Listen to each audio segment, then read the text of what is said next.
up? What up? What up? It's your boy Rich. Real Talk with Rich is in the building. One more again. What is going on, everybody? It's your boy. Shout out to all of you guys that's out there. Hope you guys had a great weekend, getting your week started with your boy. Um, yep. Got an echo. Hold on a second. Hold on a second. Hold on a second. Hold on a second. I forget I be doing too much. Be doing too much. Hold on. Okay. So, what's good? What's good? What's good? So, anyway, happy Sunday to you. Hope you guys had a wonderful Sunday and a great weekend. Like I said, man, it's good to be here one more again. So, we got a dope show for you. We don't want to delay the time, but, I hope you guys had fun this weekend. I got a chance to do a little hunting today in the shops or whatever, and I'll show you some stuff I grabbed later on. But I gotta, the weekend started for me. Well, it really didn't start, but Thursday night, the Texans decided that they wanted to dress up for Halloween, and they decided that they wanted to be the Dallas Cowboys for Halloween, and they played like the Dallas Cowboys on Halloween. So made Aaron Rodgers look like the second coming. You know what I'm saying? So shout out to the Jets. They played a good game, but man, yeah, and it does not get any better because we got the Lions next Sunday. That's not going to be fun. That's going to be a task. Who'd have thought that there will come a time then the Detroit Lions will be a problem? They are a problem. So, and yeah. And while we talking about the Dallas Cowboys, how about them Cowboys?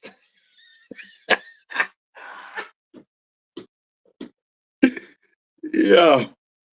Shout out to the Atlanta Falcons. I want to shout out to my man, my brother in love, Lamar. He lives in Atlanta, and I'm sure he enjoyed the win today. But yeah, man, the Cowboy losing streak continues. Uh, Man, they got problems. I don't know what's going on with them, other than they just not that good. They are just not that good. So it is what it is. I'm gonna leave that alone. I know with Cowboy fans, I'm not gonna rub it in. I'm not gonna rub it in, Cowboy fans. I love y'all, every one of y'all. I want to shout out to the LA Dodgers. The Dodgers want to congratulate them for winning the championship. You know what I'm saying? They had a dope squad this year. They were basically a Mack truck. If the Astros would have made the World Series, there's no way we was gonna beat that squad. They came to play, and it is what it is. So shout out to them. Congratulations on the New York Yankees as well for a dope season. Y'all might want to talk to Aaron Judd though. You know what I'm saying? Let him know that he's Aaron Judd. He's not Derek Jeter.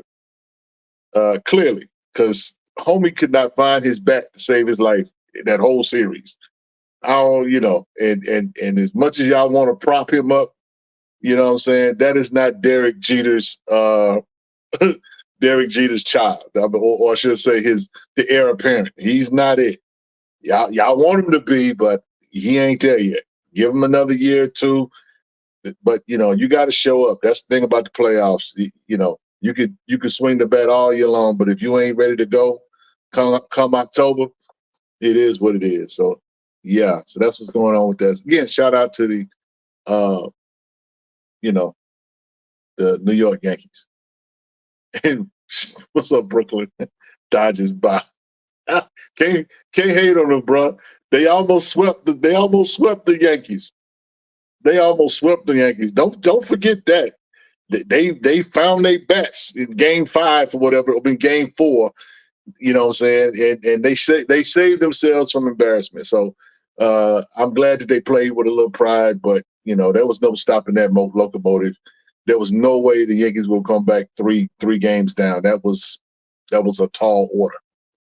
So yeah. Just says, where did all this salt come from tonight? We know what. Stop. Stop. I'm just, you know me, I'm just meddling. I'm just playing. Yeah. So yeah, so shout out to all y'all that's, enjoyed the sports weekend or whatever. Shout out to my man Paul and the Miami Hurricanes because, they finally woke up in the third quarter and I guess they decided they wanted to play a game because Duke was kind of sticking in there with them. Then they dropped a 50 piece on them. So I'm like, ouch. Yeah, the Hurricanes are pretty good. I don't think y'all gonna make the national championship game, but they are legit for sure. So anyway, we got a dope show to get to you tonight. We don't want to belabor the time, so shout out to all you sports fans out there. Love y'all. And again, one more for the crew. How about them Cowboys? Yeah. Low hanging fruit. That's a segment of our show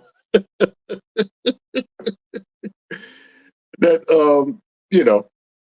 I see you, Brooklyn. That's low hanging fruit is a segment of our show. We talk about the news and all the things going on in the news and shenanigans going on tonight, y'all. So this news article is a little older. It's a couple weeks old, but I wanted to talk about it because, oh man, what happens when you know when you bark up the wrong tree? So there's a Forbes article.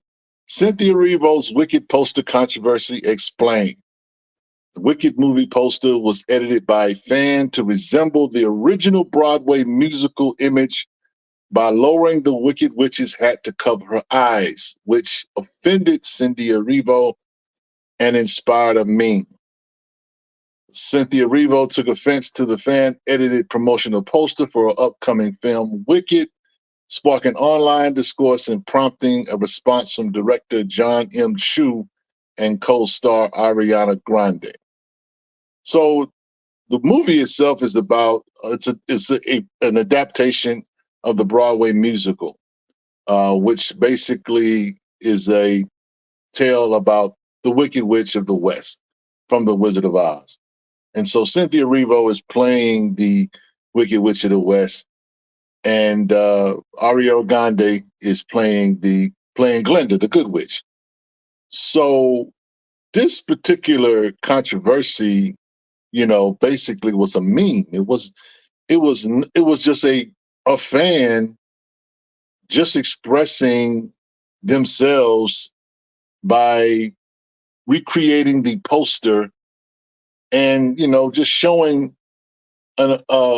It was a tribute or homage to the original Wicked musical. But Cynthia Erivo clearly was in her feelings and clearly had not ever seen Wicked, which is bizarre to me since that you're playing a character from the actual musical. So you don't do no research, you don't do no promotion or whatever. Okay. But she picked up her phone, got on the internets, and began to tweet some stuff. And she says, and I quote, "This is the wildest, most offensive thing I've seen, equal to all of that awful AI of us fighting. Our poster is an homage, not an invitation. To edit my face and hide my eyes is to erase me. That is just deeply hurtful." That, ladies and gentlemen, is unfortunate that she felt that way. But it goes to show you where people are in their lives in terms of their self-esteem and in their wisdom or knowledge. Because had she just kind of like not got triggered, count to 10, did something different than besides go to X and tweet, it wouldn't have been a big deal. But she made a big deal out of it. triggered by the idea that she's not being seen. And that's a complaint that many people have. That's the reason why people champion causes like, diversity, equity, and inclusion, because there's this thought that some people are not being seen. So I sympathize with her in that regard. But on the other side, I got to roast her because you know that you're filming a musical adaptation. So you didn't see the musical itself. They didn't give you no musical promotional material to look at. They didn't say, hey, watch the musical. You're gonna be playing this character. Watch the musical. I'm pretty sure you can get a copy, a DVD, a VHS tape, one of them big super giant laser discs. You could have found somebody to get you that till you sit down for maybe an hour and a half and watch the film. Or just go get the promotional the poster. The poster's been around for the longest. That poster isn't new.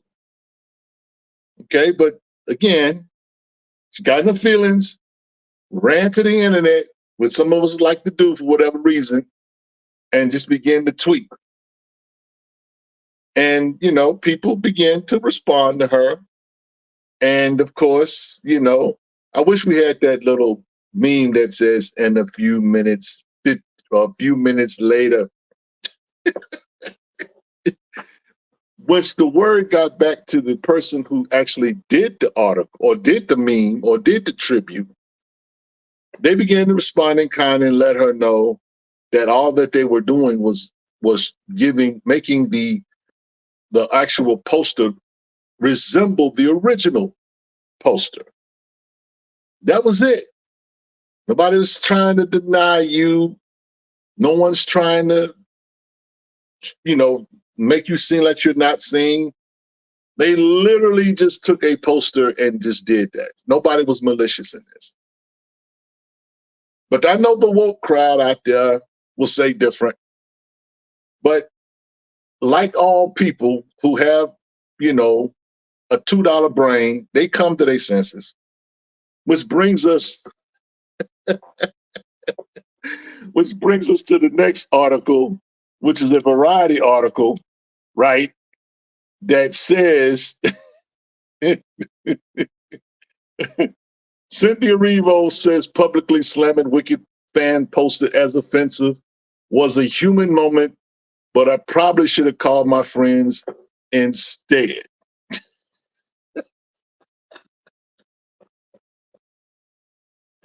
You think, Cynthia? You think?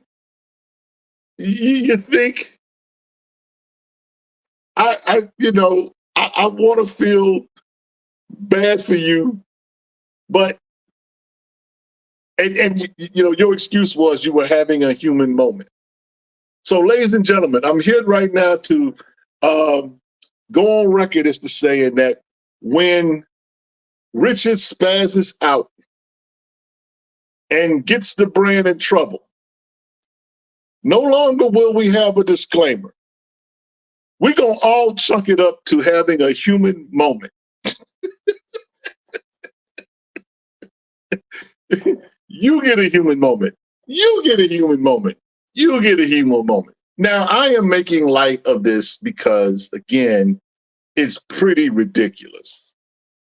You make this big stink about this is the most horrible thing that you've seen or whatever, and it makes you really look foolish because it says that you don't even know what you're doing or what this is culturally speaking.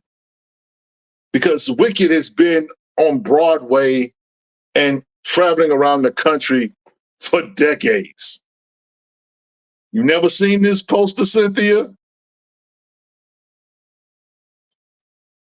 I know some of you guys, some of you Hollywood types, y'all be in bubbles. But nah, I'm not can't make no excuse for you. Now, you are entitled to have a human moment. And you're right, you should have called your friends. And your friends probably would have stopped you from tweeting. But you grabbed your phone and went to dialing, went to tweeting. And and when real things like diversity, equity, inclusion, real situations happen, this makes it look crazy. So again, I like to think people were going to go see this anyway, and you didn't need to do this to drum up some promotional material so everybody can go see the movie when it comes out. But you didn't do your filmmaker or your co-stars any favors. You really didn't. And so, people are, forgiving, and people will turn the other cheek, and it's all good, and it's all good now. But when that went down, that was crazy. That was crazy. That's a word of caution, y'all.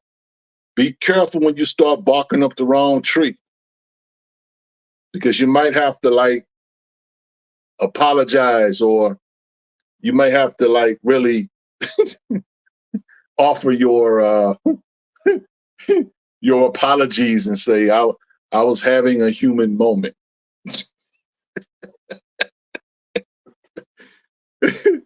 Yeah.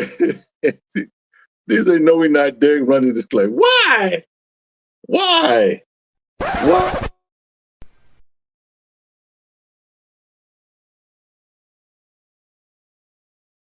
Whatever. I'm just keeping it real. See, I'm just having a human moment. When Rich goes off or whatever, that's just all it is. Paul, it's just a human moment. That's all it is. It's just a human moment. Anyway, shout out to Mawan said, keep it a buck. That's right. That's what we're gonna do. So, shout out to Cynthia Erivo. If you guys have kids or whatever, you know what I'm saying, or if you are a fan of Wizard of Oz, or you are a fan of the musical Wicked, go check it out when it comes out. I think it comes out Thanksgiving or Christmas, but go see it or whatever, I probably will wait for it to get to streaming, honestly, you know what I'm saying, unless the better half wants to go see it, but I have no, zero interest in going to see it. Y'all should have did The Wiz. You're going to do a remake or something, do The Wiz. But you know what? They can't do The Wiz. Now I think about it, we really can't redo The Wiz because you don't even have the talent today to do The Wiz. Who would play the Scarecrow? If there was a remake of The Wiz, who would play the Scarecrow? Who would get that role? Would y'all go get Usher, or would y'all get Chris Brown? Y'all probably wouldn't want Chris Brown though, because he light skinned, and I know how some of y'all act behind casting light skinned brothers. So, who would play Dorothy? Who would play Dorothy? Who is it, Dorothy? Keke Palmer? Who would play Dorothy? I don't know. I'm just, there's not a lot of talent, bro. That's what I'm getting at. Think about the Wiz, the original Wiz. The original Wiz had Ted Ross as the Cowboy Lion, Nipsey Russell as the Tin Man, Michael Jackson as the Scarecrow, Richard Pryor, the Wiz. That was an all-star cast. And so when I think about the stars today, I just wonder who could do that. Y'all get Herschel on the line, because Herschel probably, he's a fan of the Wiz. I know. So I'm just putting that out there. You know what I'm saying? They want to do a remake of the Wiz. You say Taylor Swift as Dorothy. Stop. We talk about the Wiz, not the Wizard of Oz. Okay. Yeah. So Anyway, y'all, Black Hollywood, y'all get together, man. Y'all, oof, Lord. Mm-mm-mm. Yeah. So anyhow, NBA Live girl says Zendaya. Uh, I would be cool with that. But NBA Live girl, some of these folk in these streets, in these internet streets, might think she too light skinned. Y'all know how y'all do. Y'all lost y'all stuff when it came down to Jon Stewart being casted. I was like, really? That's what y'all doing? So, yeah, resident said, Michael John, I'm logging off. Anyway, next article is a comicbook.com article. Marvel reveals how Wakanda was influenced by fighting the Predators. Okay. I don't want to spoil this because some of y'all may have not read Black Panther uh, versus the Predators. But in Black Panther versus the Predators in issue 3, there was some things that were in the issue that talks about how, according to the story, that this is not the first time that the Wakandans have had to fight the Yautja. There's a secret history between the world of Wakanda and the alien race known as the Predators. Wakanda is one of the most advanced nations in the Marvel Universe, and it is ruled by T'Challa, the Black Panther. It's not easy to penetrate Wakanda's defenses, yet it always seems to happen from time to time in the comics and on the big screen in the Marvel Cinematic Universe. However, if there were any beings brave enough to challenge the Black Panther and Wakanda, it would be a Predator. But what Marvel fans may not know is how the Predators helped shape Wakanda into the nation that it is. Okay? Predator versus Black Panther 3 comes from the creative team of Benjamin Percy, Chris Allen, Sean Damian Hill, Craig Young, Jonas Tridad, Eric, I'm going to say Eric A., and Travis Langham. It picks up with Black Panther, Dora Milaje, and the War Dogs going on the offensive after Wakanda was infiltrated and attacked by the Predators. Black Panther recognizes Wakanda was caught by surprise before, but now they know the face of their enemy, and they also know what the Predators are after, which is, of course, vibranium. And so the Predators have gathered at the Great Mound, which is the source of Wakanda's hoard of vibranium, and the leader of the Yautja wants to use the vibranium to overthrow his brother, enhancing his body all the more. So, in essence, or whatever, right? One of T'Challa's ancestors appears to him and gives him some information about this history between the Predators and Wakanda. So, it's a dope issue. It's the best issue by far in the miniature run. It's only been 3 issues, but issue 3 was definitely a great issue. So I hope you guys are checking that out. It's a dope little series, man. I mean, to me, this probably should have been made years ago or whatever. Now he says, I thought it's set outside the 616 continuity. It is. It is. It is. I know you Black Panther purists, it don't count, but y'all still go get these books. Okay. But yeah, it is outside the 616 continuity. So, yeah. Everybody's waiting on the Black Panther, the new writer to be announced for the new Black Panther run.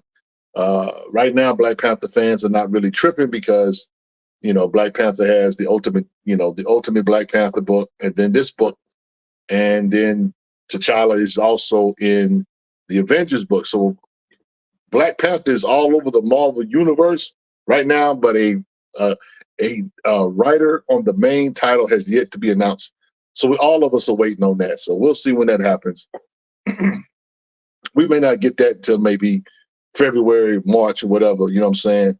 I don't think the solicits for January or for next month, December, are going to reveal a new writer or whatever. I think somebody would have kind of leaked it by now that there's a new writer for Black Panther. So we'll see. I do know that Black Panther, the Ultimate Black Panther book, is going a ways. I mean, it's the last solicit that I saw in a Marvel book was like issue 12.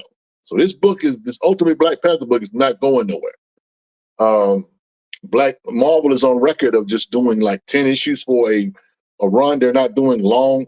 They have no interest in doing long runs now.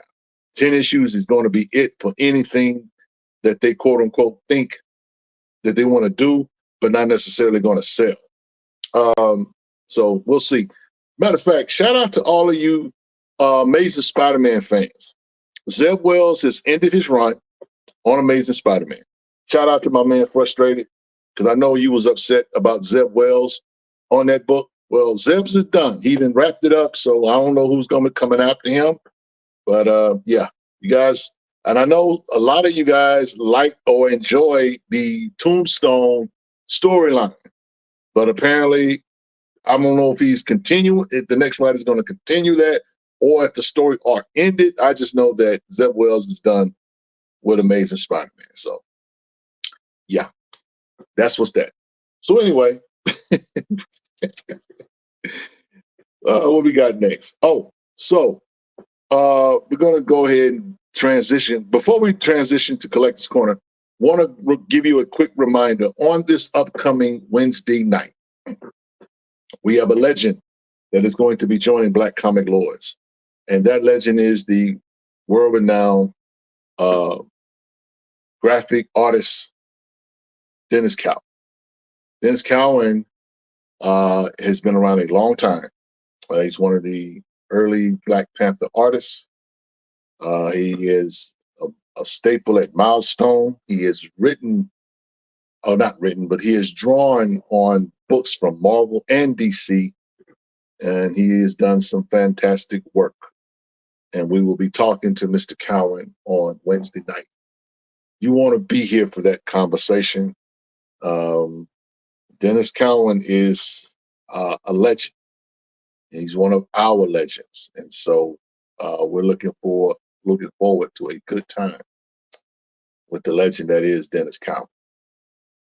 So with that said, we're going to transition. We're going to take a commercial break. And when we come back, we're going to get into Collector's Corner. And with Collector's Corner, you know, we're going to talk about some different ways and different books or different things on how to collect. And, you know, we'll get into the shenanigans a little bit. Then we'll hit you guys with chat talk. So Derek's going to hit us with some commercial break, get you a drink, take your restroom break, check on the game. But we'll be back in 2 shakes.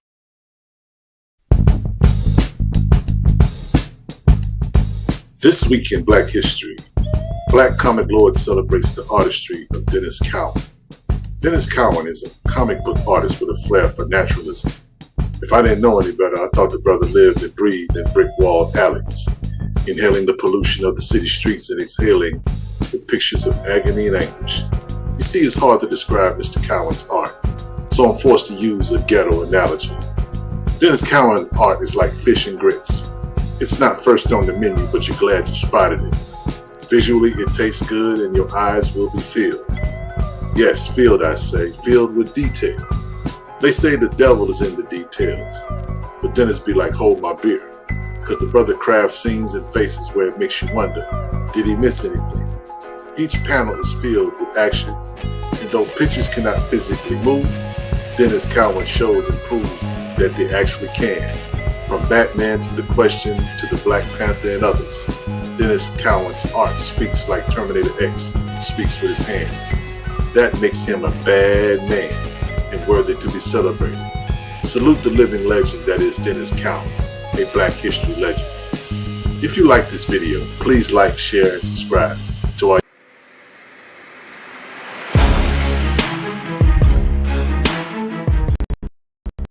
Hello. Tim Fielder here, author of Maddie's Rocket, Infinitum and Afrofuturist Tale,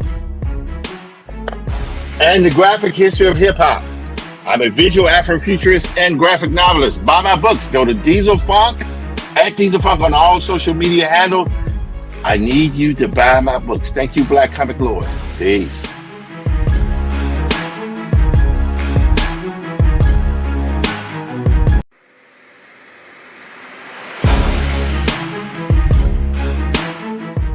Here's our Black real estate and comics. What do I mean? Let's check out Black Panther.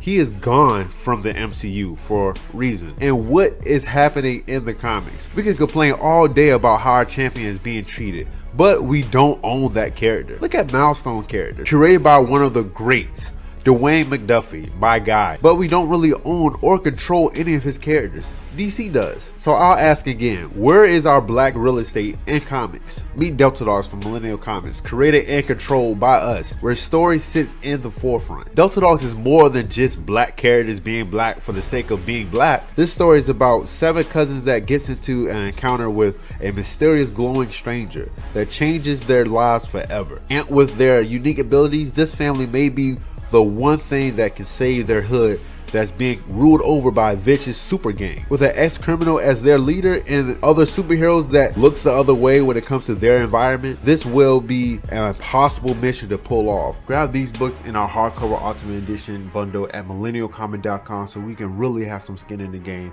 when it comes to the comic book industry. Keep doing y'all thing, Black Comic Lords. Peace.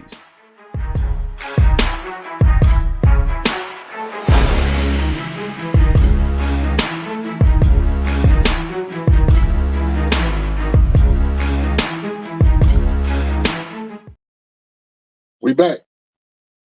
We are back. We are back. We are back. So, whew, man, yeah. Had to take that quick break. We're gonna get transition to Collector's Corner. Okay, he says Blur Feather says Harry Joe Kelly will be taking over the Spidey book. I know, I have heard that as well. You know, we'll see. I do know that I watched a podcast today. Matter of fact, I watched a podcast earlier today, and Justina Ireland, a sister, is also in the running to get that book. And fanboys, they ain't feeling that. They not feeling that. If y'all think people's upset behind Eve Ewing doing Black Panther, if Justina Ireland gets the AMS or the Amazing Spider-Man comic book run, there might be tikis and tiki torches and all kinds of shenanigans go on. So Justina Ireland is a solid writer. She's good. She's done some dope stuff. I would like to see her take a shot at it, but you know, we'll see. We'll see. So with that said, guys, we're going to go ahead and transition to what's going on, y'all. What's up, Jay? Matter of fact, you know, y'all excuse me. I am I am just charging to my head, not my heart. I haven't shout out the chat. What's going on, chat? JT, what's good with you? Kate Jr., I see you. What's good? What's good? NBA Live Girls, salute. Cody S, what's going on? Style So Serious, as always. You know, Pericles, what's good? Yeah. So, and Kevin Pitts again, man, look, y'all forgive me. I made the mistake and did not speak to y'all like I formally should. Also, please like the video, like, share, and subscribe. You know what I'm saying? I don't know if I'm just trying to get in and get out tonight or whatever. I'm just kind of just going all over the place in terms of protocols and that kind of thing. So, but I'm just having a human moment. Right, Paul? Rich is just having a human moment. What you talking about? Exactly, Derek. So anyway, he says, Afro says, greetings, BC. Great Isom shirt. Still need to order my Alpha Core #1. That's what's up. Shout out to the Ripperverse. He's doing his thing. Matter of fact, say what you want about Eric July. Eric July is doing the doggone thing. And he's just pre-ordering. He's got a character called Blood Ruth, a sister, that he's doing a graphic novel for. It's going to be Ripperverse's first horror comic. And she's in Isom, issue #2, I believe. because I'm actually reading that now. I have the AlphaCore book as well, but I do know that that's up for pre-orders right now. JT asked questions. Are you excited for Batman Hush coming up? I am. I'm you know, Batman, man. It's so much. It's so much. So much, bro. It's so much. We'll talk about that later on. I want to just get into Collector's Corner real quick. Collector's Corner, that's a segment of the show where I just share some things out of my collection. I share some, you know, some things that I do personally in collecting. And tonight I wanted to salute my man Kevin Grievous, who is the creator of Adam Legend of Blue Marvel. Adam Legend of Blue Marvel is the first appearance, or I should say, issue number 1. It's the first appearance of the Blue Marvel. Okay, Kevin Greavy, I think 16 years ago. This is the month that book debuted, and so I wanted to shout out Kevin Greavy, and this is the limited run of Adam the Legend of the Blue Marvel. And so originally this run was supposed to be 6 issues. It only went 5 for whatever reason. We interviewed Kevin Grievous, and he told us that he had, you know, something dope in store for the last issue, but he was unable to get it done. So I'm hoping one day that Marvel will get their head out of the proverbial sand and allow him to create or write another story, but I don't even know if he would be interested in. Whatever y'all do, you know what I'm saying? This is a dope book, Black artist or Black writer, Black original character. So as you can see there, those are all 5 issues and the graphic novel. And so Derek, make me big, and that's a picture of them there, but I'll show you the copies I have. That's all of my copies here, but this here is the trade. This is the trade for the actual run itself, Adam Legend of Blue Marvel. The trade is not cheap. This is the only book that I got to say this while I talk about this. This is the only book that I first bought digitally. I've never bought a digital comic before this book itself. I had heard a whole lot. When I came back into the hobby, I had heard a whole lot about Blue Marvel. I was interested in it, so I went to, I guess it's Comixology, I think is where I got it from first. Bought it, enjoyed it, and then went on the hunt to find all of this. So this is the trade paperback. I got this at, you know, I call myself, well, I don't call myself. Paul actually named me the Dollar Bin Bully. And this book here goes for over $100. This trade goes for over $100. I got this for $2. Digging in dollar bins. Yeah. I didn't pay $2 for this one though. This is issue number 1 of the book. All right. I'm going to try to get another copy of that. Here is issue number 2. I have multiple copies of that. There's another issue number 2. All of these are almost 9/8, if not 9/6.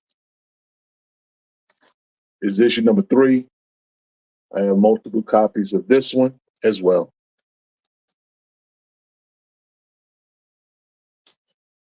Issue number 4.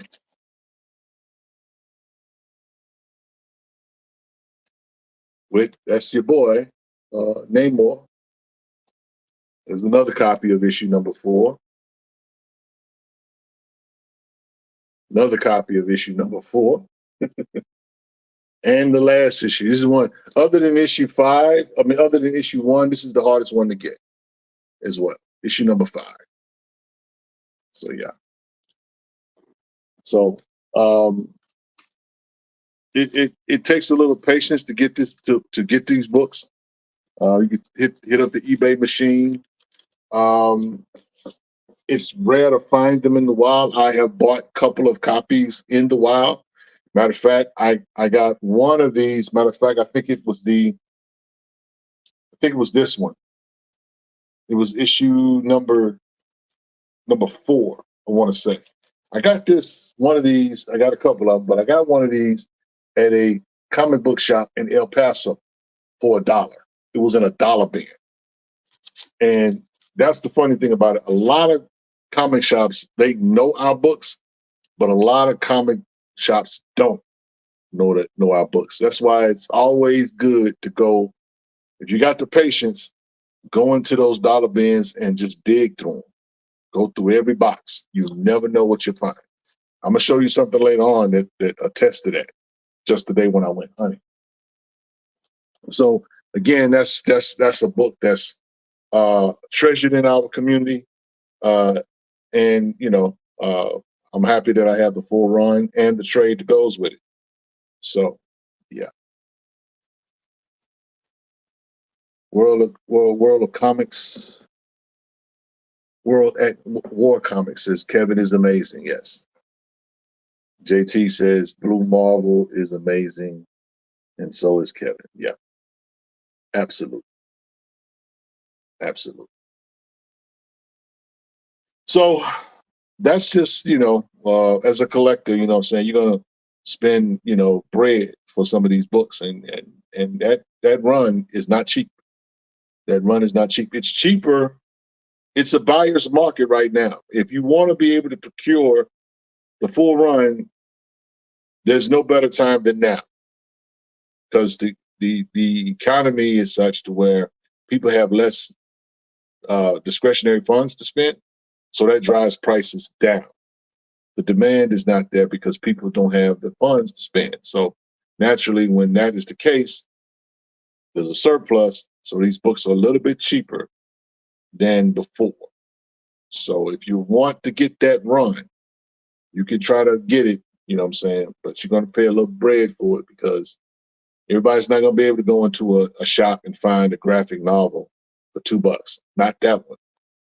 That blew my mind, because I've seen that graphic novel as much as $300 in some places. So happy hunting, y'all.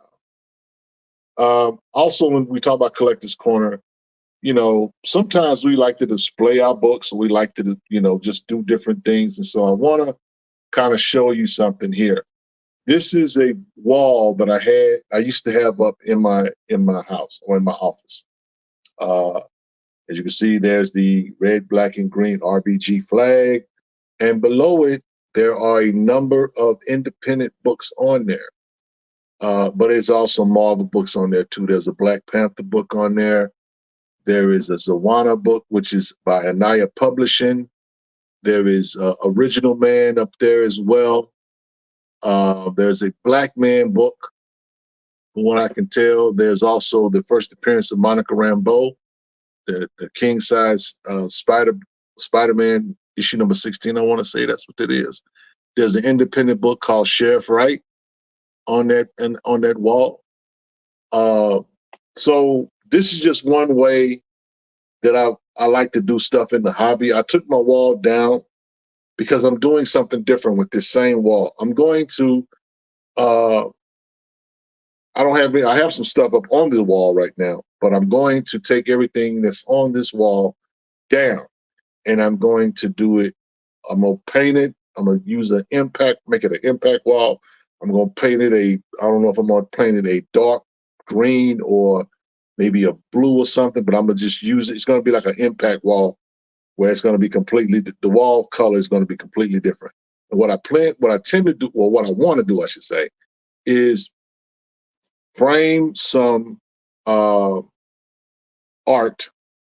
and I'll show you.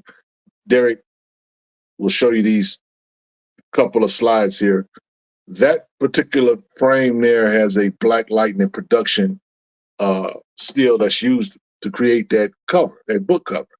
And so what I'm going to do is I'm going to try to procure about 5 or 6 more of those, and that's all that's going to be on the wall. I'm going to spread them out, and it'll be just that. That'll be all. It'll be a nice classic look, but it'll be comic book covers.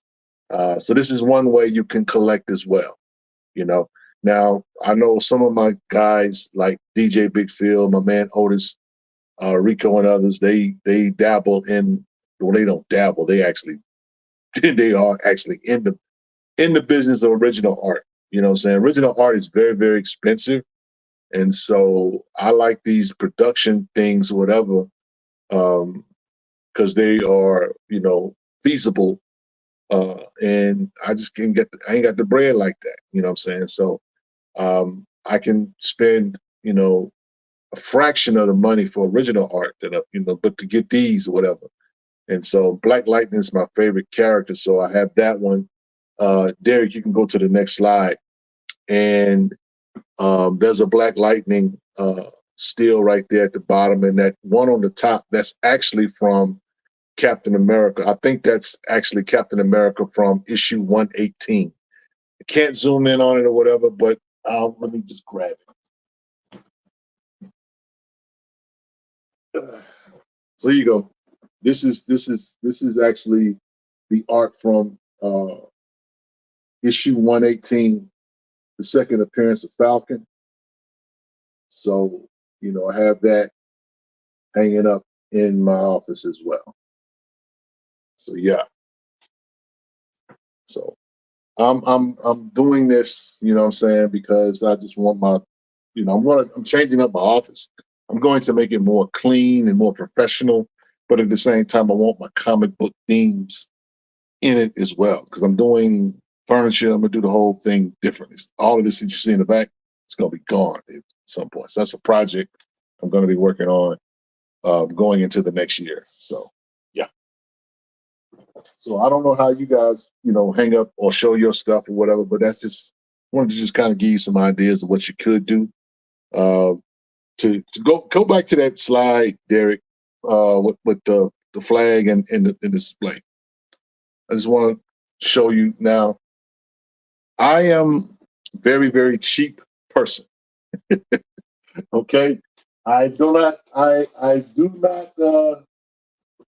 what's the word I'm looking for? I am not ashamed of that. I am not ashamed of that. So those books that you see there, they're actually are in folders. Let me see. I want to kind of show you, just in case if you were thinking about doing something like this. I'll give you an idea. So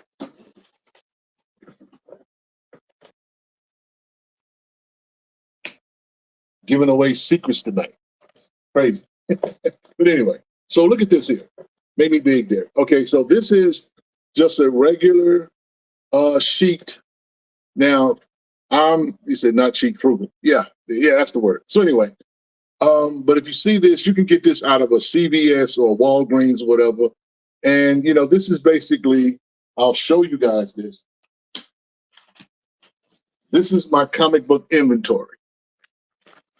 This is not complete. This is just, I know where all of my boxes, or all of my comics are and what box they're in. I have an inventory like this. Old people collecting comics. Yeah, say what you want.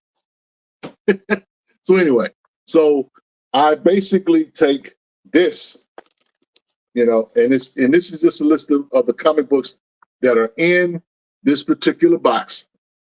I'm just showing you what I did to put those comics up.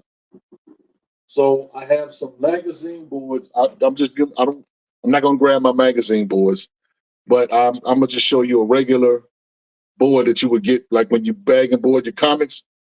And basically I would stick this in the bag, right?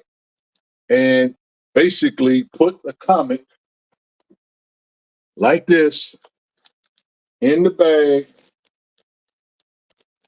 like so, and then get some white tags or white tacks, thumbtacks or whatever, and hang it up on the wall. That's a cheap way of doing, or a frugal way of doing this.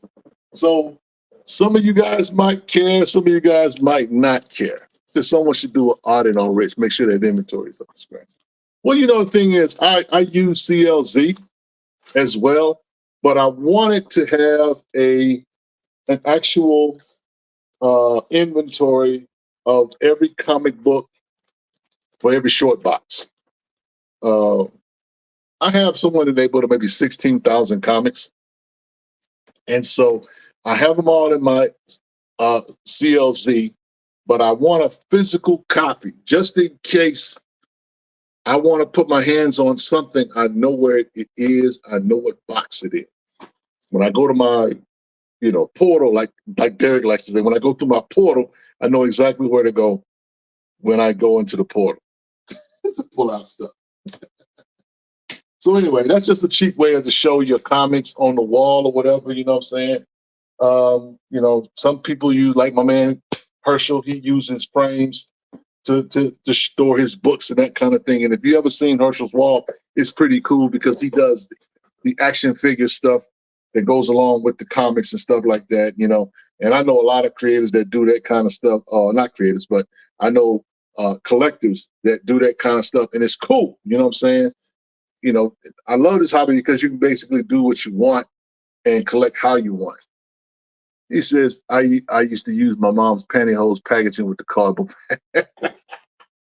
That's kind of genius there. I like that. You ain't got no bread, you got to make do. Because look, comic book boards are expensive. Comic book boards are going somewhere like $15, $16.99 a box for 100. And so if you can, work your way around it, that's good. But you know what I'm saying? If you keep buying books, you won't be able to stop buying boards. You got to have boards. Also, when you get comic books that are shipped to you, whatever, and hopefully you're getting your books in good condition and with a bag and board in it. Save those, whatever. And here's the thing too, as a collector, you know what I'm saying? Supposedly, reportedly, allegedly, or whatever you want to say, bag and boards, you're supposed to rebag your boards every 5 years. Every 5 years. When you go to these shops and you see these bag and boards, and they look brittle and look like they've been in that bag since the day the person bought that book, it's a possibility. Or when you buy lots or whatever, you may have to rebag your stuff or whatever, you know what I'm saying? Or you buy from a customer, online or whatever, you know what I'm saying? If the customer's good, you know what I'm saying, and wants to do business with you again, they're going to rebag their stuff, and they're not going to send you a bag, you know what I'm saying, that's 20 years old. At least they shouldn't, in my humble opinion.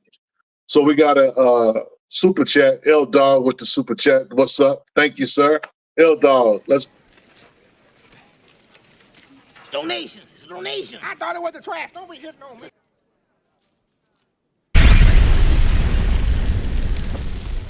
Thank you.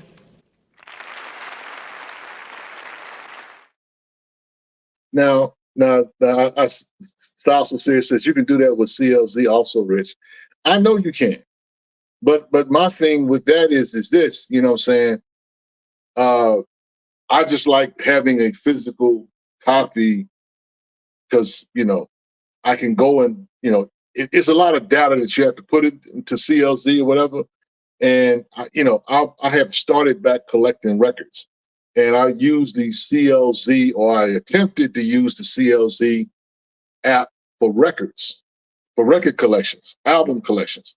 And I don't want to say, I will say this. It's not the same as the comic. It's not the same as the comics app. I'll say it like that. They need to work on that part. I signed up for it and I immediately unsigned up for it because it was just not that good. I'll say it like that. Yeah. So anyway, yeah, man, there's some different tips that you could do, and like Herschel, he says, old man collecting. That's what we do. You know what I'm saying? Ever been to a con, or you ever walked,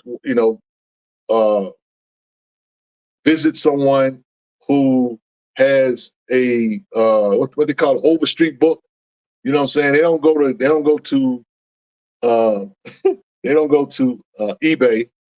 They don't go to any comparative social sites that sell comics, whatever. They go to Overstreet. and they look for the price of a comic book and what that price goes for, what's the fair market value of that book, and you have to pay them based on that. You know, it's weird, but I understand it. You said you should discharge the catalog of records. Maybe so. I have not tried anyone else. I was so disgusted and frustrated when I initially tried to do it with CLZ. And it's just a matter of, taking time to like just do it. You know what I'm saying? My time is, I don't always have the time for it. I bagged and board some stuff that I 2 or 3 months in, and it took me forever today just like to steal some time away because I'm always busy to just do that, just to bag 100 boxes, whatever. And I still got a stack of comics and a short box full of comics that need to be bagged and boarded. So yeah. So anyway, it takes bread to sustain yourself in this hobby. It ain't no joke. It is not no joke, sure. So yeah. So with that said, guys, we're gonna go ahead and transition to chat talk. That's just part of the show where we talk to y'all, and you talk to me, and you tell me what's going on, what's on your mind. You know, what you want to know, what am I reading, you know, that kind of thing. I'll share some stuff with you. I went to a shop today. Hold on. Let me grab this. Going into the portal.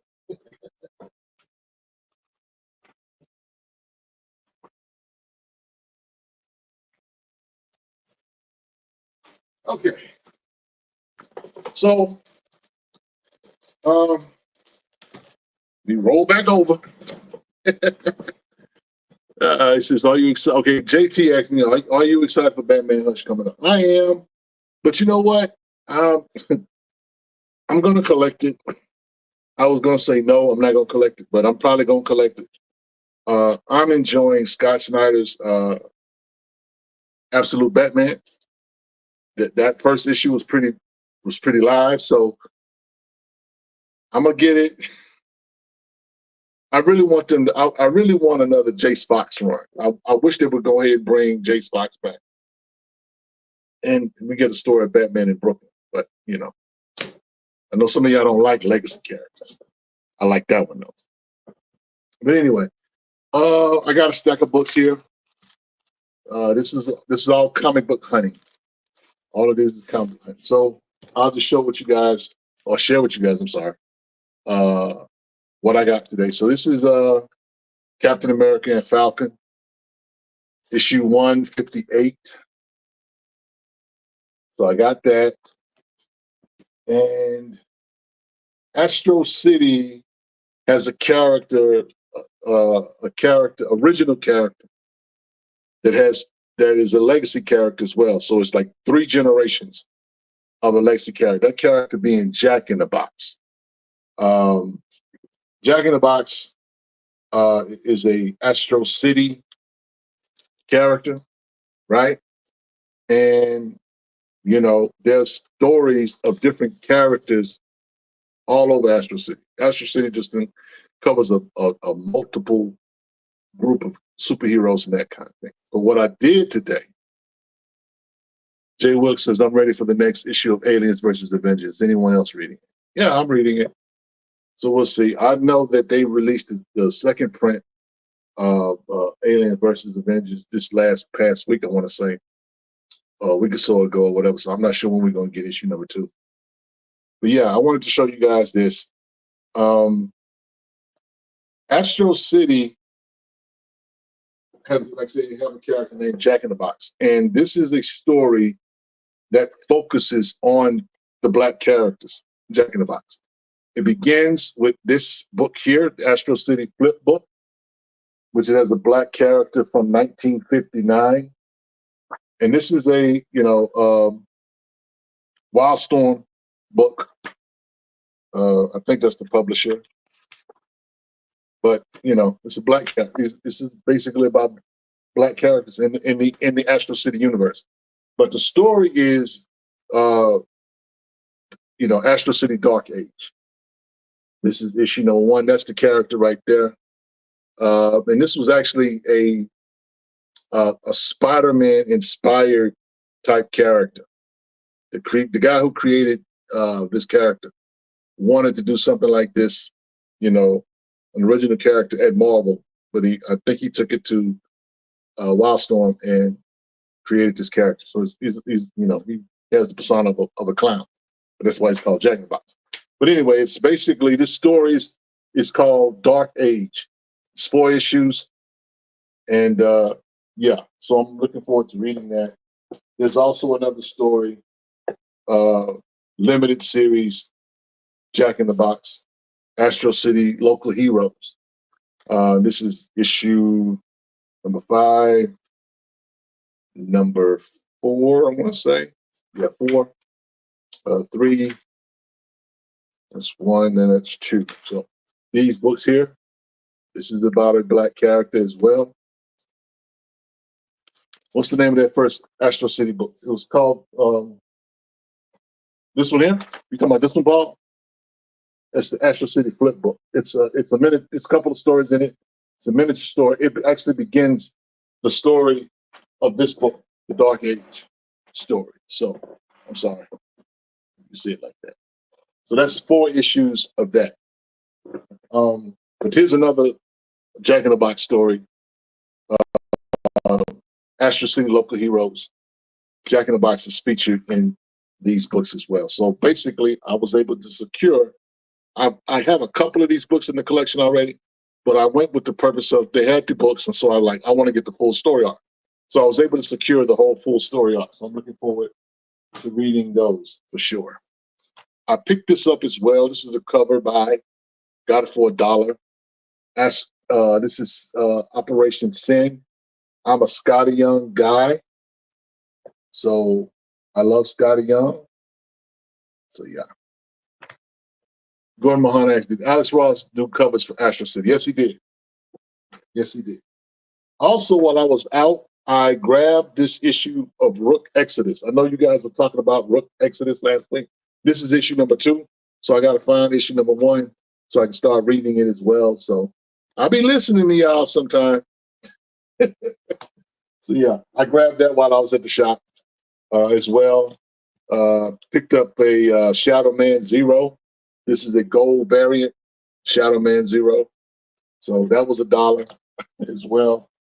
I was in the dollar bins kind of hard today. And so this is Deviant. The Deviant, this is the first issue.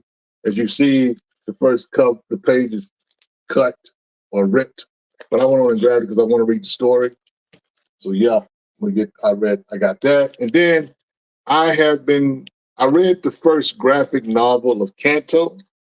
And so I picked up some Kanto books. Interesting character, interesting story with Kanto as a comic book. I really enjoyed the trade that I read. It was like the first 5 or 6 issues. So it's interesting characters and pretty cool. That's all I can say. But I will share this as well. I got this one. Gordon Mahan says, nice Shadow Man pickle. Shadow Brothers of the Spear. This is the Whitman variant. So it's an old book. Check this one out. I Spy. Bill Cosby. This is Bill Cosby from back in the day. Yep. So got that. Have you checked out Astonishing Times yet? No, I have not. Let me write that down, Moan, because y'all tell me stuff, and sometimes I'll try to remember, and sometimes I won't. So, Astonishing Times. Do you know what the publisher is on that? Let me know, bro. Let me know. So I got that, and then I picked up this. This is interesting. I don't know who did the art on this one, but this is Green Lantern 165. Okay. Now, my man John Stewart, kind of like he got a perm. He got a Sharpton perm. I'm going to just, you know what I'm saying? Look like a Sharpton perm almost. So I had never had that book before, so yeah, let me check that out. So I got that. But the pickup of the day, now let me just give you the scenario, okay? You guys enjoy this. Well, one of y'all will enjoy this. So I'm watching the Cowboys, right? I'm on the couch. I'm just chilling, watching the Cowboys, and I said to myself, got to like the fourth quarter, game is clearly over, whatever, you know what I'm saying? It's just there or at this point. So I was like, man, I had looked on Facebook and this LCS had a big sale. Okay. So I'm like, man, do I really want to make it? Because in the LCS is like a 45-minute drive from my house. So I was like, okay, I ain't got nothing to do right now. I'm chilling. I'm caught up with my schoolwork, that kind of stuff. So I could just chill and wait for the show to start. You know what I'm saying? Just watch some more football or whatever. Or I could just get up and go drive and burn some gas and go to a shop. So something said go, and I did. And I'm glad I did, because this is what I got for my efforts. And this is I want to just tell this to comic book collectors and comic book fans. If you know there's LCSs in your community that are having sales or have back issues, whatever, man, go and hunt, go hunting. You will be surprised what you find. So this book here is from 1966. This is Modeling with Millie. Okay? Modeling with Millie. This is issue number 48. This is the first cover appearance of this character here, Jill Gerard. This is the first positive image of a Black woman at Marvel. First appearance is, I think, I don't know if it's 141, Millie the Model, 141, but there was two comic books going on at the same time. This book here was her first cover appearance, okay? There's Modeling with Millie, and then there's Millie the Model. But this is her first cover appearance. Jill Gerard. Jill Gerard, as you can see, let me put, okay. That sister there, this is like 1966, I want to say. Anyway, now the price on it says $8. I did not pay $8 for this. Like I said, the LCS was having a big sale. They had like their dollar books for 25 cents. Their like 1 through 3 books were $1. Their books that were like $6 to $9 were $3. I got this for $3. $3. This is a black, I would say a black key. So yeah, yeah, thanks, Gordon. Appreciate that. So Bird Forever talking about Gil Kane on this one here. Let me just open it up and see, man. It may be Gil Kane. It's definitely a possibility. I hadn't opened it or anything like that. So, but I'll just look, towards cover arts. But yeah, I just thought that was, the Sharpton look was, yeah. And John Stewart is all through this thing. Let's see.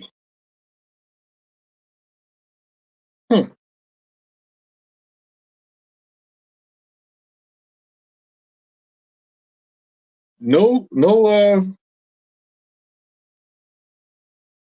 is that Gil Kane? I'm not sure about his signature. That's the signature right there, but it's not credited on the inside. That's the signature there. So I'm like, is that Gil Kane? Maybe, I'm not sure. But he doesn't have a credit on the inside.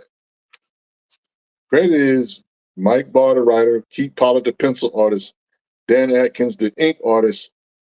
P. Felix, the letterer. D'Angelo, colorist. Ernie Cologne, the editor. So, I don't know. That's interesting. Did you get a chance to pick up Ram God? The last issue was fine. No, I have the issue. I think 2 and 3. I think I gotta get the first issue. No, I take it back. I got the first issue, but I got to go pick up the other issues. I didn't want to pick up because y'all say it was good, and I was like, I snoozed on it, so I still got to pick those issues up. I have not reread it, because I started on it and I failed miserably trying to read it. So I got to go back and check it out. So yeah, so that's his signature. Okay, well, good to know. I do not know his signature, so shout out to you, bro, for pointing that out. So yeah. Word War comment says Ram God has been awesome.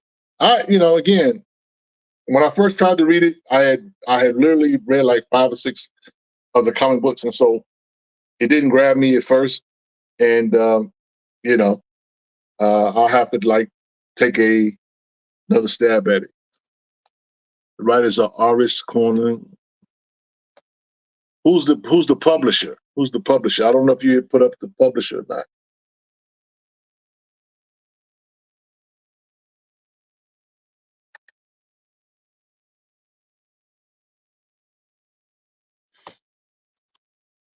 Yeah. I need to know who the publisher is on that. So yeah. So anyway, Jay Wilkes says, I found a bunch of DP7 in the dollar bin. I read DP7 religiously when I was young. There was some powerful black characters. Yeah. I've got a couple of DP7 books. The one where they're fighting with the white folks on the cover, that's like the favorite cover Black Comic Lord space. So yeah. But yeah, I never was really, really into DP7 like that, but I do know that they were around for a hot second. And yeah. So what else is going on, guys? As far as books, I read the Sheriff Gatlin issue number 2, 20 Past Rigor issue number 2. It says Dark Horse. Okay. All right. Good to know. I'll look that up.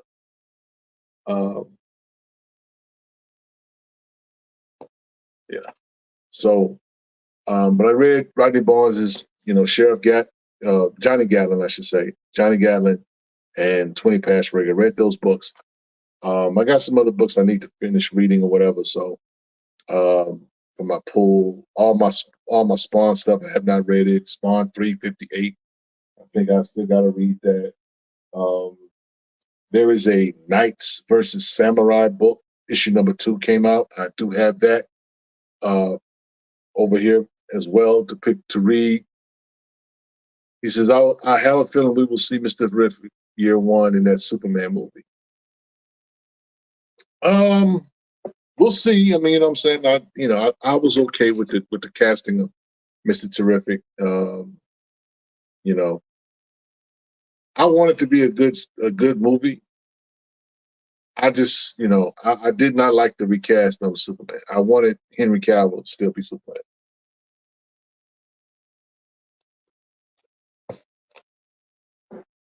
So I really enjoyed The Sacred Damn Horror book by Image. Very good story. Okay. I didn't read any horror other than the Rodney Barnes stuff. So NBA Live Girl asks, how are those Rodney Barnes books? They're good. They're good. It's 20 Past Rigor is a zombie book. But in I will say this. In 20 Past Rigor, the zombies can talk. Rodney Barnes, zombies talk. Zombies in other comics like Walking Dead, or they don't talk. They just kind of growl. Arr. But these zombies talk in 20 Past Rigor. Sheriff Gatlin, or I want to call him Sheriff Gatlin. Johnny Gatlin is basically like a bounty hunter for Corson, which is the demon in the Philadelphia universe. In this past issue, he meets up with Lucifer.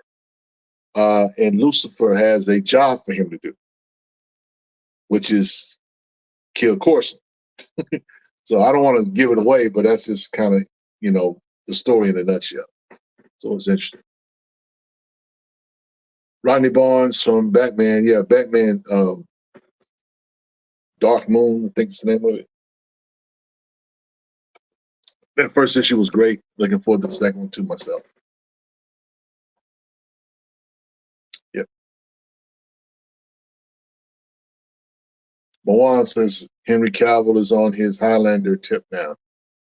Yeah, I heard that, man. And the cold part, Henry Cavill is a gamer. Because I heard tell that he was going to be in Warhammer, when they were going to do the movie version for Warhammer, he was going to be in that as well.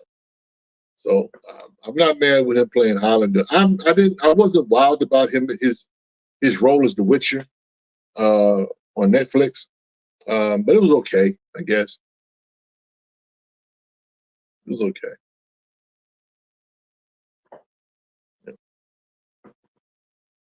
Yeah, so we'll see what's going on with that. So I picked the Knights versus Samurai with the cover art is very nice. That and that was what my LCS guy he put it in my box to see, because I love, anything Uncle Todd does, I'm gonna get because I just rock with that. Anybody that is going to charge me $2.99 for a comic book, I can get with. You know what I'm saying? But he put that in my box. I was like, I'll check it out. And so the art's pretty cool. The cover art is amazing. So yeah. So we're gonna check it out, see where it goes. But I'm reading like 5 or 6 different books for as the Spawn universe goes. The Violator book, I'm reading that. King Spawn, Scorch, Gunslinger Spawn, the cop book, Twitch, and yeah, reading that. What else? Spawn Kills Everything. That's like a spoof. But yeah, reading that as well.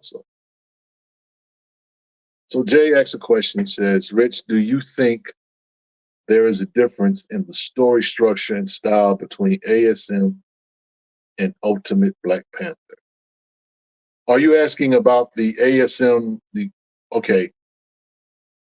Are you talking about the regular ASM and the Ultimate, or are you asking me about the Ultimate Spider-Man stuff? If you're just asking me about the structure of the original book, the ASM that Zeb Wells just ended, I can't answer that. And the reason why I say that is because I dropped ASM a long time ago. Who was it? Herschel was going bananas over the story arc with what's the character? Tombstone, and how good it was. But I've left ASM a long time ago, bro. That book was bad for a while. It was bad before Zeb Wells got on it, so I really can't speak to that.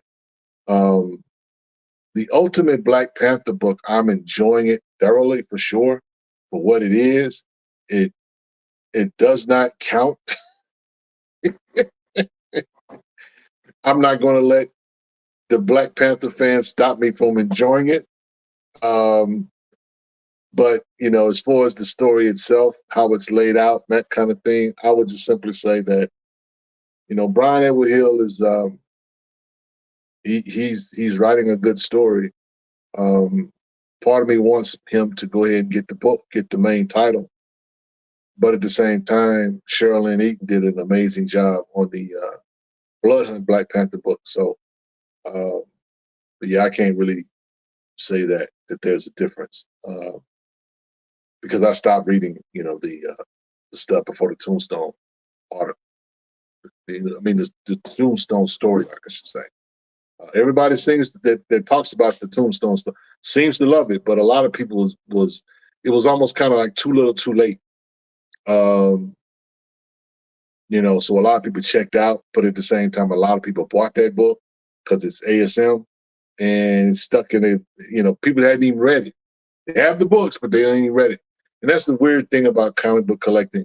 Especially if you're a completionist, is you'll have books and you don't know nothing what's going on with them or whatever because you were turned off with the story, but this is your character, so you're going to collect it. So yeah. World War Comics says Florence with Normandy's great. I have Rodney Barnes and Jonathan Washak on later this month to talk about it. Could not get Exhibit to join. Well, if you got Rodney Barnes, that's Exhibit is Exhibit. He's got other stuff going on. But I have not read that book either. You know what I'm saying? I know a couple of guys in our space that got the book. I just hadn't, made the effort to go get the book or whatever. So, so much stuff that's out, man.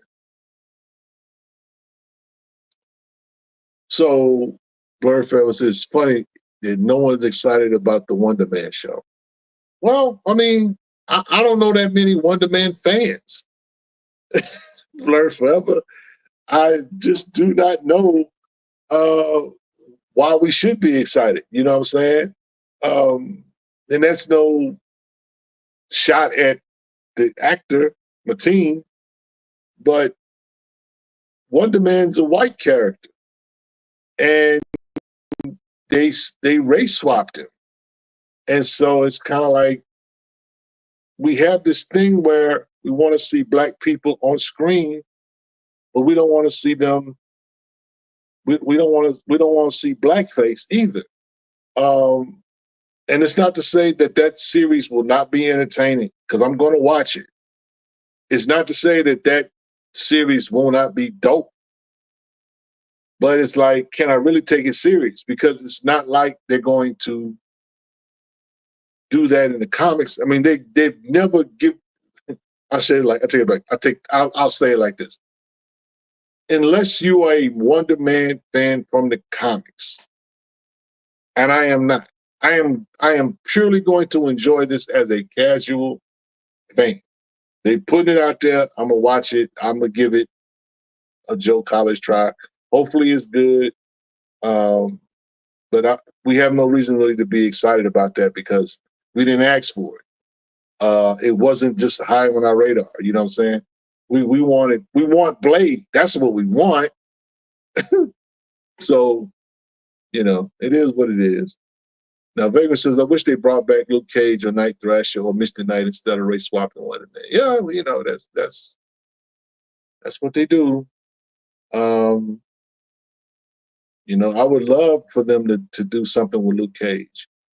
I hated that they ended Luke Cage with 2 seasons. But the truth be told, the second season of Luke Cage was terrible. Unfortunately, that first season was dope.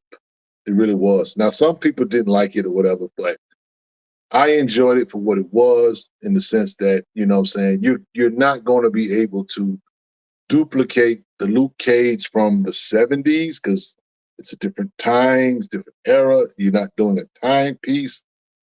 So they did okay with what they had. I enjoyed Black Mariah, Alfred Woodard's casting of her, and I enjoyed Mahershala Ali's casting of Cottonmouth. It was dope. Pericles says, yeah, Mateen should be T'Challa. Well, some people say Damson Idris should be T'Challa. At this point, Pericles, you should be T'Challa. I just need them to recast it. Recast it. Somebody from Black Comic Lawyers, y'all want the role? Go try out for the role. Y'all holler at Ryan Coogler. Just get somebody to get the role. That's all I want. They can, and here's the thing. I'm okay if they go with an unknown, because to compete with or to try to provide a portrayal of T'Challa after Chadwick Boseman, everybody ain't trying to sign up for that. I think it's a good challenge, but everybody's not signing up for that.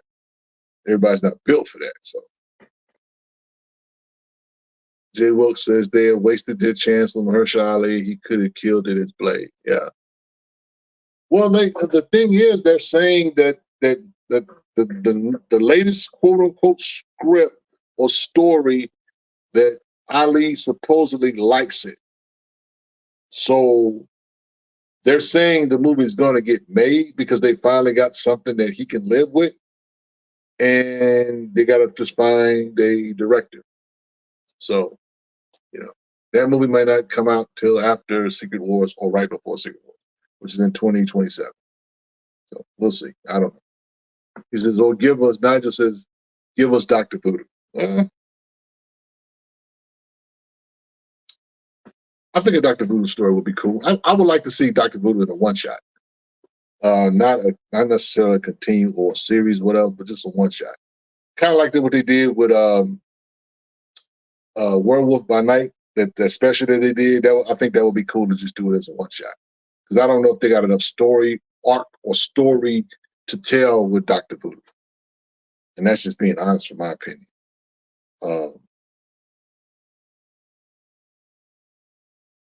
Jay Wilkes says Mahershala Ali stole the show as Cottonmouth. The laugh, the suits, the mannerisms were epic. I was rooting for Cottonmouth. He was gangster, not a class. A new age Bumpy Johnson. Yeah, he was. That was a good casting for him, for sure.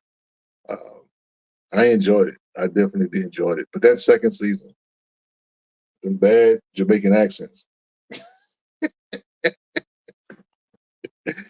No bueno. No bueno. No bueno. If you're here, please like the video.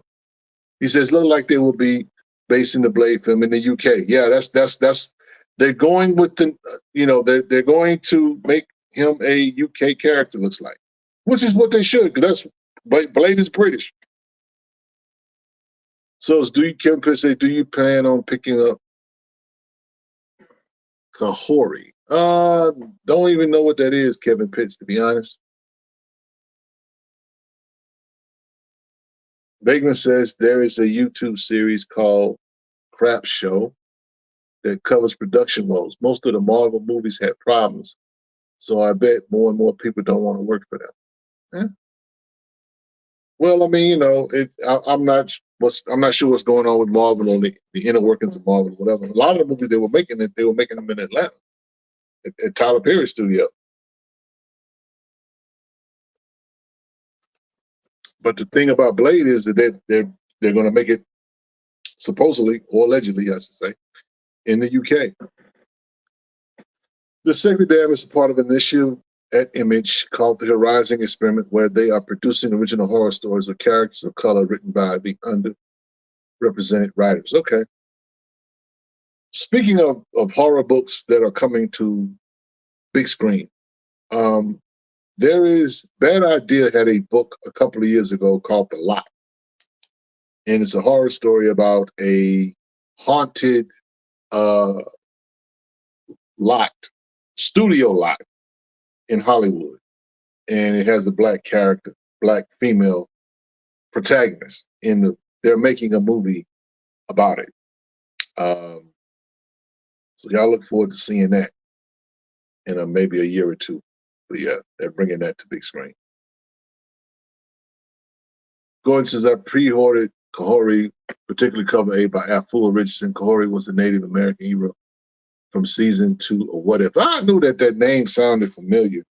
But no, I have not pre-ordered it or whatever. I'll wait to see it when it hits the show, and I'll probably pick it up and read the first issue, see what it's about or whatever, that kind of thing. But that's not something I'm going to probably pre-order, to be honest. Yeah. Gordon Mohan says, oh yes, The Lot was very good. Yep. So that's gonna be dope. Bad Idea was a crazy. They're still around too. There was a crazy comic book publisher. That you literally pre-order the books and you buy all the books in advance. It's like, okay, they're putting out like 4 books and then you have to pay $16. You have to pay it all up front to get the books. They had all kind of quirky things going on with that. particular company or whatever. And this is one of the first success, quote unquote, stories to where they could actually do something beyond the stories, whatever. But Bad Idea had some dope stories. Tankers was a real dope story from Bad Idea. Whaleville was another one shot that was very good from Bad Idea as well. So yeah. And Gordon Mahan says, and only certain stores had Bad Idea books. Absolutely. Absolutely. Absolutely. So yo, HJ says, I have an autographed copy of Tankers #1. That's what's up. Mr. DC Comics, what's happening? What's happening? What's happening? So look, guys, I'm gonna go ahead and wrap this up for tonight. I know you just got here, Mr. DC, but we wrapping things up. Catch us on the replay. But while you're here still, please like, share, subscribe. Like the video, guys. Please like on your way out the door. Please like the video on your way out the door. Just real quick, Wednesday night, that's the time frame. Dennis Cowan is going to be in the building with Black Comic Lords this Wednesday night, 9 p.m. Eastern. Please, please, please set the time. Set the time. Set the time. You want to be here for that conversation. We are interviewing the legend that is Dennis Cowan. Amazing writer, amazing artist. They're actually in the second, I want to say, perk phase of the Kickstarter.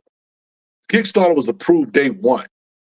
Okay, so there is still time to participate in the Kickstarter. That's the Graphic Samurai, the art of Dennis Cowan, and so there are some perks that go along with it.